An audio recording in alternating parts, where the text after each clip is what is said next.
My name is Rebecca Lawson. I am 34 years old. 2 years ago, my sister-in-law Vanessa insisted we use that particular fertility clinic in Anchorage, saying it was the best option for us. But that was the beginning of her vicious plan to destroy my reputation and take my grandmother's $1.8 million trust by framing me for infidelity. Now 5 months pregnant, I was in the crowded waiting room of the maternity ward at Anchorage Regional Hospital after a sudden cramp scare, when Vanessa burst in and loudly told the entire room that the baby could not be my husband's because she had made sure it wasn't, with her voice full of biting sarcasm. The words hit me like a slap as everyone stared, and in that moment, I swore I would expose her entire scheme and take back control of my life. If you have ever had an in-law turn your pregnancy into their personal battlefield of lies and control, hit like right now and tell me in the comments what your sister-in-law tried to pull on you. Your stories remind me I am not alone in this. Let me take you back so you can see exactly how everything unfolded. I met my husband, Nathan Lawson, at a local community fundraiser in suburban Anchorage 3 years ago. I worked as a project manager at a small advertising agency downtown, coordinating campaigns for local businesses and genuinely enjoying the creative side of the job. Nathan seemed attentive and steady. We dated for 1 full year before getting married in a simple park ceremony overlooking the mountains. My mother, Karen Hayes, had expressed quiet doubts after the rehearsal dinner, saying she sensed something off about the way he smiled whenever money came up in conversation, but I brushed it aside because I wanted the family life I had always pictured. 18 months into the marriage, we started trying for a baby, naturally and quickly hit a wall. The fertility specialist delivered the news that my husband had severe male factor infertility, making natural conception basically impossible. Nathan looked devastated in the car afterward, apologizing over and over. I comforted him the way any wife would. What I did not realize at the time was that my sister-in-law, Vanessa, had already begun inserting herself into our lives more and more.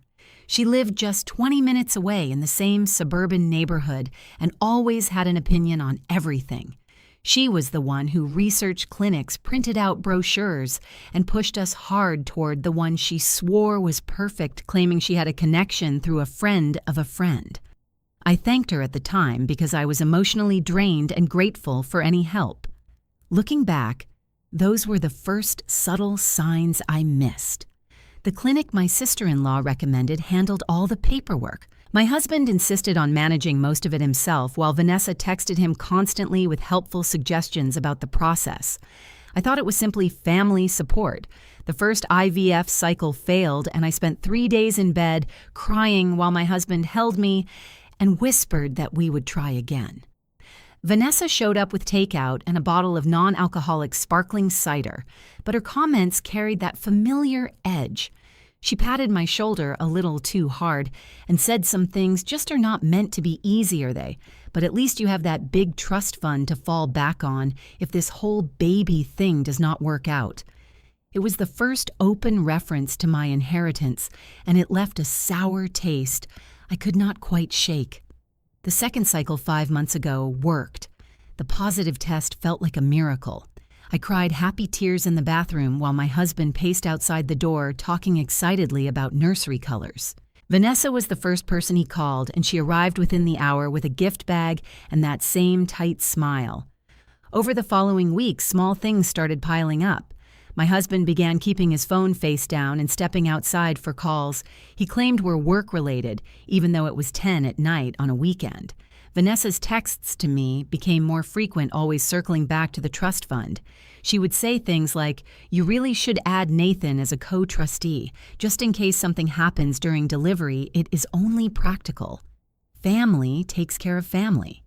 When I gently said no, her tone shifted to cold. Some people never learn to share, do they? It must be nice to sit on all that old family money while the rest of us work for everything. Those jabs kept coming, each one a little sharper. I started noticing how my sister-in-law would casually mention my fancy background in front of our friends at neighborhood barbecues, always with that sarcastic lilt that made it sound like I was spoiled, rather than grateful for what my grandmother had built. My best friend Emma noticed it too and pulled me aside one afternoon at her house. "Rebecca, Vanessa's comments are getting mean. You sure everything is okay at home?"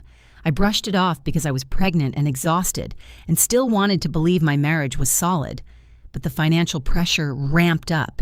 My husband and my sister-in-law started tag-teaming me about updating my will, adding power of attorney, and even selling the family cabin my grandmother had left me so the proceeds could be invested properly. Vanessa's favorite line became, "It is not like you earned that money yourself, Rebecca. Let the family help manage it." The sarcasm was so thick it felt like a slap every time. The late nights multiplied. My husband would come home after midnight claiming client emergencies, and Vanessa would text me the next day asking if I was feeling stable enough for the pregnancy. I found receipts in the trash for dinners at places I had never been to, and a hotel stay 40 minutes away that he swore was for a work conference. When I asked questions, my sister-in-law jumped in on a group call.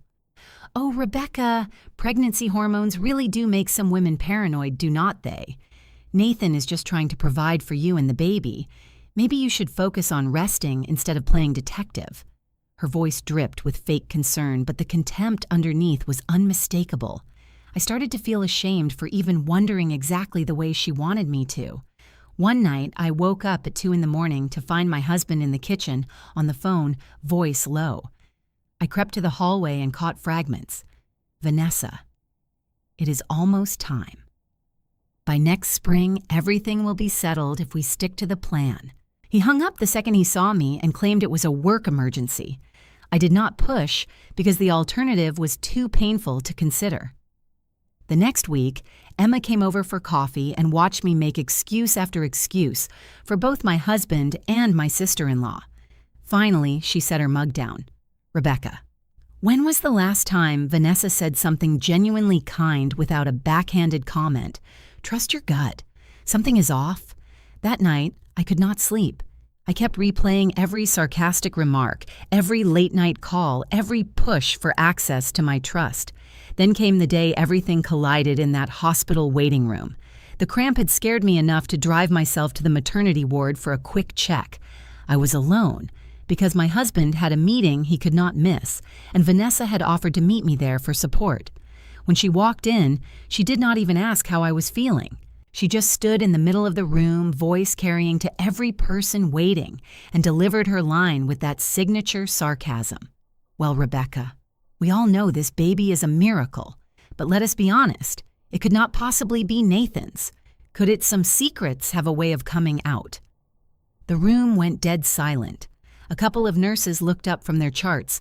An older woman across from me clutched her purse tighter. My face burned and my hands started shaking, but I forced myself to stay calm on the outside. I did not know the full truth yet, but I knew in my bones that my sister-in-law had just fired the first shot in her public war to ruin me. I stood up slowly, grabbed my bag, and walked out without a word, while she called after me with that fake sweet tone, "Rebecca, wait. I was only trying to help the family see the truth." The drive home was a blur of anger and fear. As soon as I pulled into the driveway, my phone buzzed with a text from Vanessa. "You have 24 hours to sign the trust papers, or I make sure everyone knows exactly what kind of wife you really are." My stomach dropped. That text was the second mini cliffhanger in one day, and it told me the clock was now ticking on whatever plan she and my husband had been hiding. I sat in my car for a long moment staring at the message heart pounding, so hard I could feel it in my throat. But instead of crying or calling my husband, I opened my contacts and dialed the one person I knew could help me start digging. Dr. Sophia Bennett, the OB who had taken over my care when my regular doctor was out. I had no idea her sister Lily worked at the fertility clinic my sister-in-law had chosen, or that Lily had been carrying a secret that was about to blow the entire scheme wide open. I just knew I was done being the easy target. The call to doctor. Sophia Bennett connected on the second ring, and I kept my voice steady even though my hands were still shaking from that hospital waiting room ambush. She listened without interrupting while I recounted the exact words my sister-in-law had thrown at me in front of strangers and the threatening text that followed, demanding I sign over trust papers within 24 hours.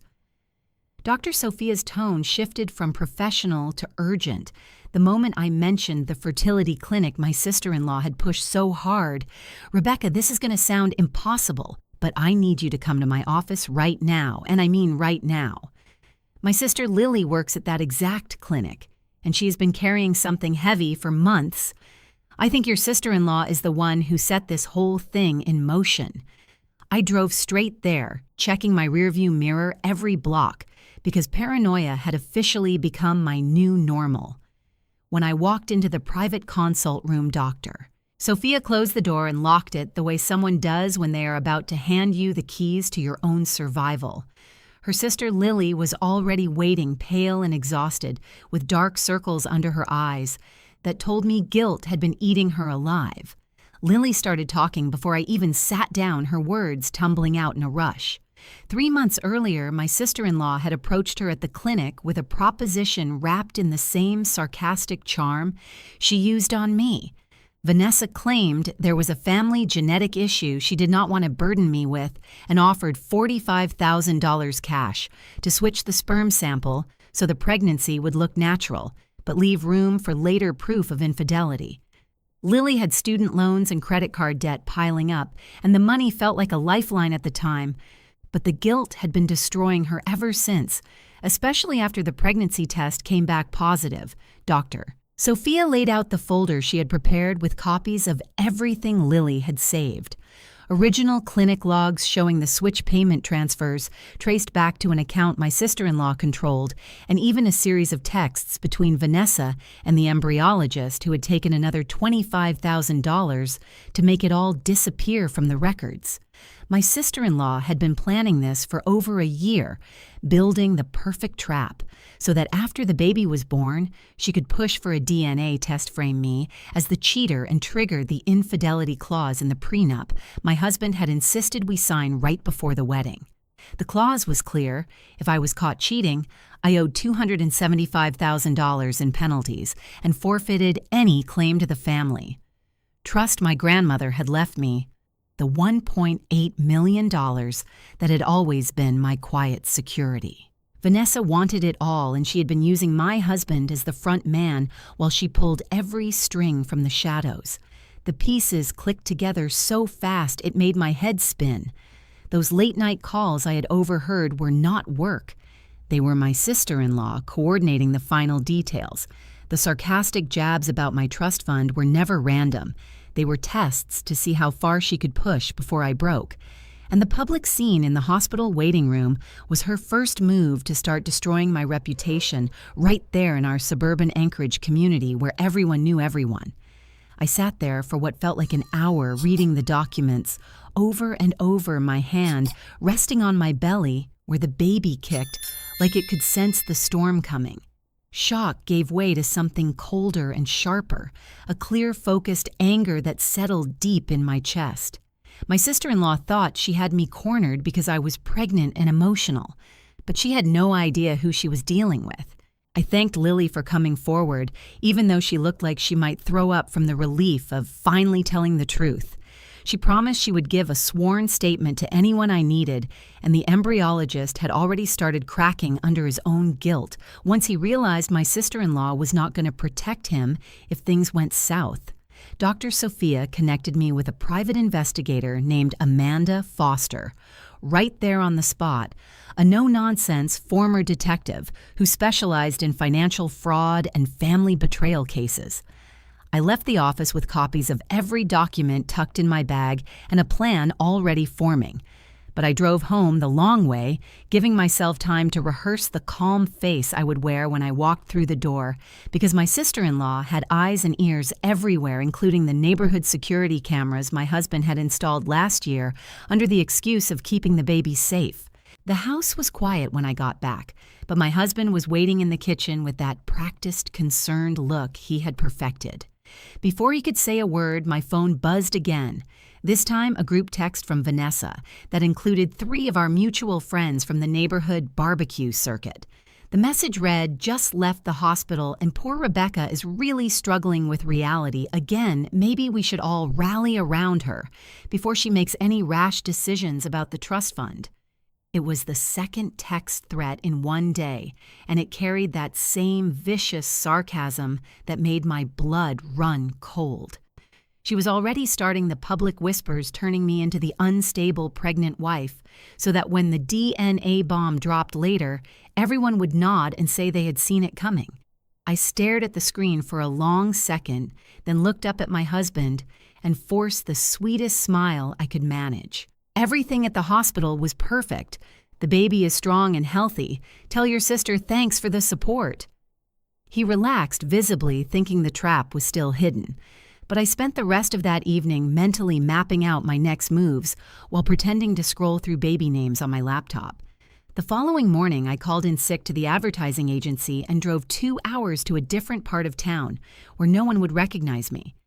Amanda Foster met me at a quiet coffee shop on the edge of Anchorage, and I handed over every document plus the threatening texts. She read through them with the kind of focused intensity that made me feel like I finally had a real ally. "Your sister-in-law made several sloppy mistakes arrogant people always do," she said after 20 minutes. "Give me 10 days and I will have the full picture, including her gambling debts, the affair she is hiding, and the exact amount she embezzled from her own small accounting side business to fund the bribes." I left that meeting with a folder of next steps and the first real sense of power I had felt since the hospital. 10 days later, Amanda delivered exactly what she promised and more. My sister-in-law had $120,000 in secret gambling debts from online poker and sports betting she had been hiding from everyone, including my husband. The $45,000 she paid Lily and the $25,000 to the embryologist had come from skimming client accounts at the small firm where she worked part-time as a bookkeeper. And there was an affair, an 8-month entanglement with a coworker at that same firm, complete with hotel receipts and text messages Amanda had pulled from a burner phone Vanessa thought no one knew about. Even better, Amanda had tracked down a woman named Nicole Sanders from 2 years earlier. My sister-in-law had targeted her, the same way convincing her to open a joint account, then draining it when the relationship ended. Nicole was furious when contacted and ready to provide a statement about the pattern of behavior.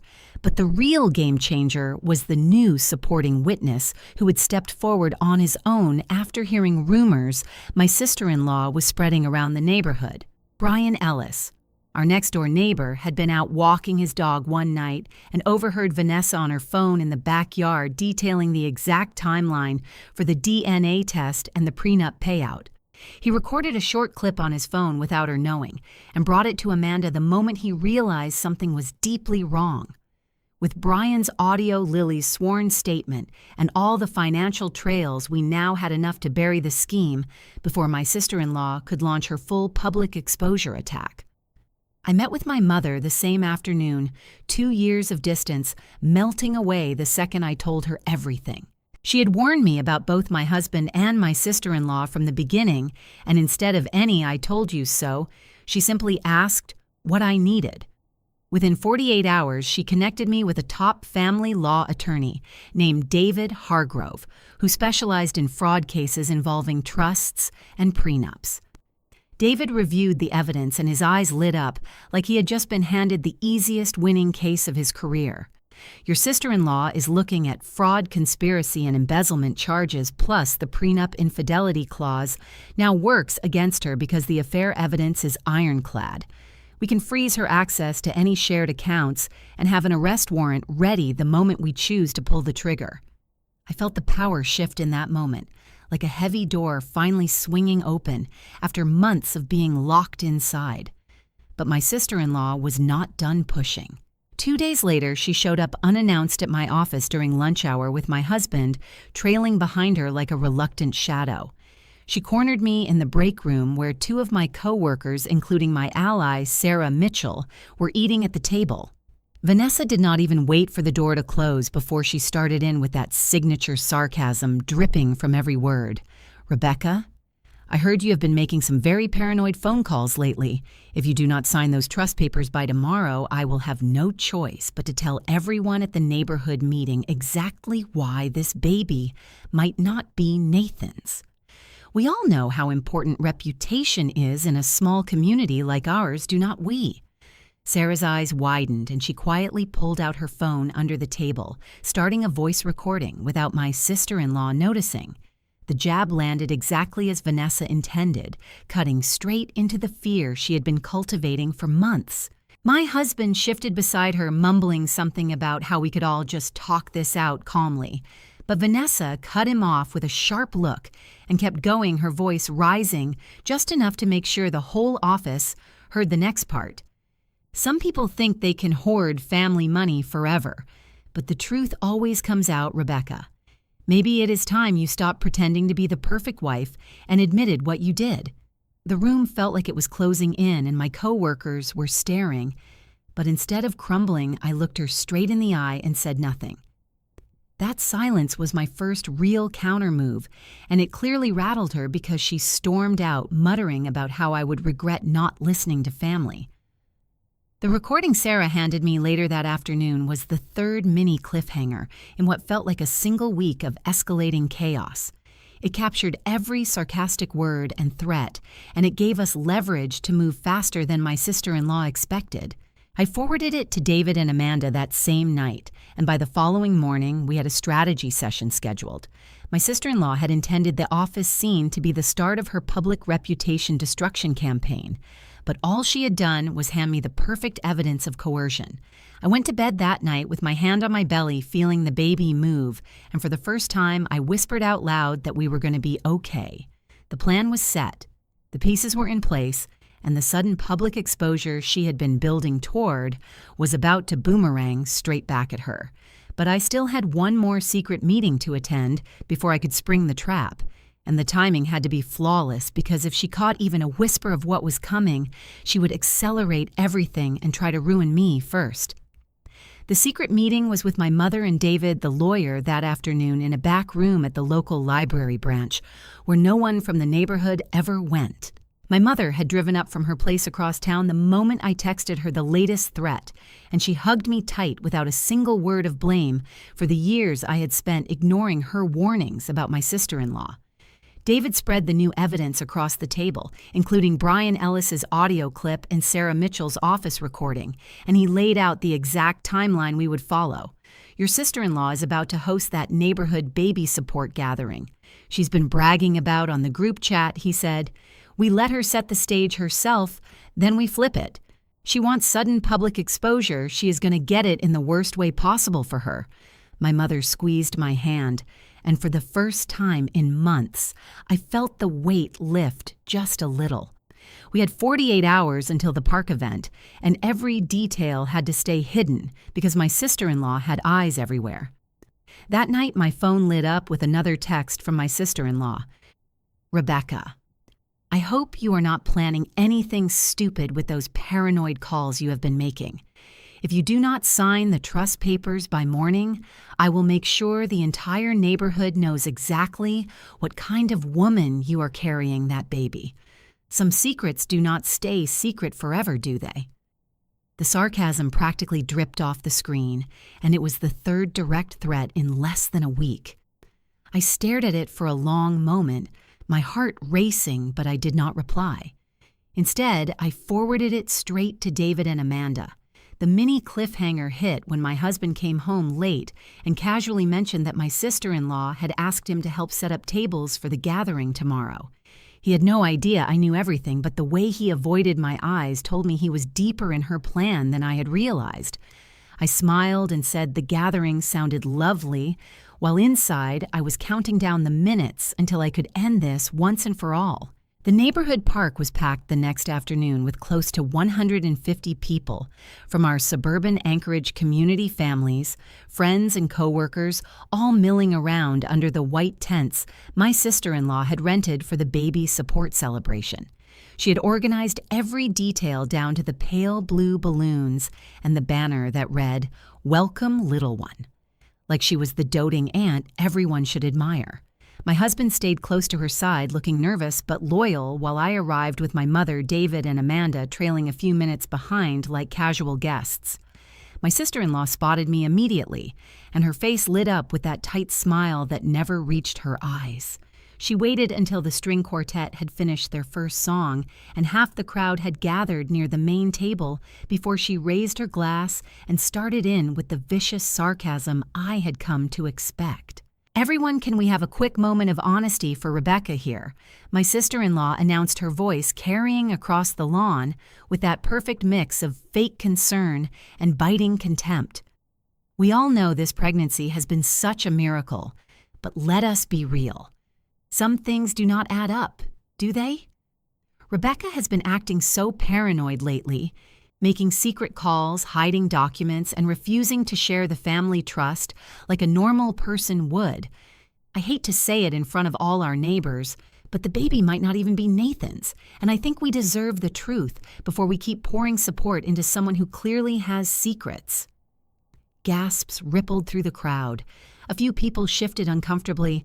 My husband looked at the ground like he wanted to disappear. My sister-in-law kept going, her tone sharpening like a knife. "Some people hoard old family money and act superior, while the rest of us actually work for what we have. Rebecca, if you have nothing to hide, why not prove it right now, or are you going to keep playing the victim while the rest of us clean up your mess?" The words landed like slaps, and for a split second, the old shame tried to creep in, but I had prepared for this exact moment. I stepped forward onto the small platform they had set up for toasts, my hands steady on my belly, and I looked her straight in the eye. "You are right, my sister-in-law," I said, my voice calm and clear so everyone could hear. "This should be about truth. You wanted sudden public exposure, so here it is." I nodded to David, who opened the folder and began passing out printed packets to the front rows, while Amanda started a projector she had quietly set up on the side table. The first slide showed the clinic records Lily had saved, the payment transfers, the texts between my sister-in-law and the embryologist. The crowd went dead silent. My sister-in-law's face drained of color, but she tried to laugh it off with more sarcasm. "Oh, please, Rebecca, this is ridiculous. Pregnancy hormones have you seeing conspiracies everywhere. Nathan, tell them this is all lies." But my husband stayed quiet for once. Sarah Mitchell stepped forward from the edge of the crowd, holding up her phone. "I recorded the conversation in the office break room 2 days ago," she said. "Every word your sister-in-law used to threaten Rebecca about the trust fund. And the baby is right here." Brian Ellis played the backyard audio clip, next his voice steady as he explained how he had overheard my sister-in-law bragging about the DNA trap and the prenup payout. Then David read Lily's sworn statement aloud, detailing the $45,000 my sister-in-law had paid to switch the samples and the $25,000 to the embryologist, all funded by the $120,000 in gambling debts she had been hiding. The final blow came from Nicole Sanders, who had flown in quietly and now stood beside my mother. "She tried the exact same scheme on me 2 years ago," Nicole said. "Convinced me to open accounts, then drained them when I would not give her more. I stayed silent then, but not anymore." My sister-in-law's sarcasm cracked into panic. "This is all fabricated. You are all in on some witch hunt against me," she spat. But the crowd was already turning their stares on her. 2 police officers who had been waiting in an unmarked car near the parking lot walked forward the moment David gave the signal. "Vanessa Lawson, you are under arrest for fraud, conspiracy, embezzlement, and attempted coercion," the lead officer said. The handcuffs clicked right there in front of the same neighbors she had tried to turn against me. My sister-in-law's reputation collapsed in real time, the whispers starting immediately as people checked their phones, and the group chat exploded with the evidence we had just shared. My husband tried one last weak defense, mumbling about how we could still work things out, but my mother cut him off with a single look and he backed away. The gathering ended in stunned silence, but for me it was the beginning of freedom. The divorce was finalized 6 weeks later. My sister-in-law's infidelity and fraud evidence made the prenup work entirely in my favor. She owed me $275,000 in penalties she could not pay, and the judge froze every account she controlled. The criminal charges stuck fast. Lily and the embryologist testified fully. The paper trail was airtight, and my sister-in-law's gambling creditors came forward once the news broke, adding even more pressure. She lost her bookkeeping job, her community standing, and any chance of ever getting near my family again. Nathan moved out the same day the warrant was served, and I have not heard from him since, except through lawyers. 3 months after the park gathering, my baby girl arrived healthy and perfect in the same hospital where my sister-in-law had first tried to ambush me. I named her Eleanor after my grandmother, and my mother was in the delivery room holding my hand the entire time, the two of us making up for every lost year in those quiet hours. The trust fund stayed mine untouched. The family cabin still stands overlooking the mountains, and my job at the advertising agency welcomed me back with open arms once the dust settled. I learned the hardest lesson of my life through all of this family is not about blood or last names or who shares your DNA. It is about who shows up when the world tries to burn you down, who believes you when the lies are loudest, and who chooses you even when it costs them something. My sister-in-law thought she could destroy my reputation and steal my future with her sarcasm and schemes, but all she did was show me exactly how strong I had always been. Wilson women do not break. We rise, and we build something better on the other side. Thank you for listening to my story all the way through. It still feels raw to tell, but sharing it has helped me close the chapter for good. If my sister-in-law's attempt to frame me and ruin me in front of everyone has you thinking about your own family boundaries or hidden betrayals, drop a comment below and tell me what you would have done in that park. Your stories give me strength every single time.